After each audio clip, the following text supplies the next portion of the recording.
To our level, we have managed to put up affordable housing here, which actually is under threat for demolition. I am also appealing the same, as it's going to issue title deed in other parts of Kwale County. Please consider also to finish this case for us.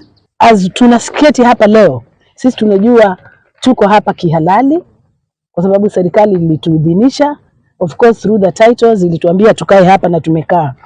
Na tumekuwa na wasiwasi kidogo kwa sababu kuanzia 2025 mwanzo tumetishwa kama chairman alivyosema, na mambo ya koti na mambo ya kutoka kwa land registrar, na kwa bahati mbaya tunaambiwa haya maneno kwa mdomo na hatuna raha, kwa sababu tukivamiwa hapa, tukienda polisi, hata polisi wanatuambia nyinyi hamko hapo kihalali.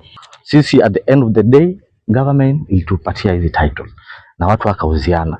Kwa hivyo hivi tunavyo, kama wiki mbili zilizopita nadhani tulikuwa na mkutano na wakuu fulani wa serikali na wakatuhakikishia kwa hatuna title.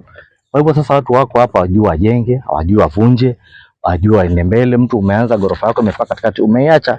Kwa hivyo tungependa rais wetu Mheshimiwa Ruto na mstahiki gavana mkae hii kesho, rais ukija hapa Kwale pia hili swala, wakati mnapeana title huko Kinango na mnapeana affordable housing, mjue pia huku nyinyi mkipeana nyumba wengine wako karibu kuvunjiwa, mkipeana mashamba wengine mashamba yao wako karibu kwenda.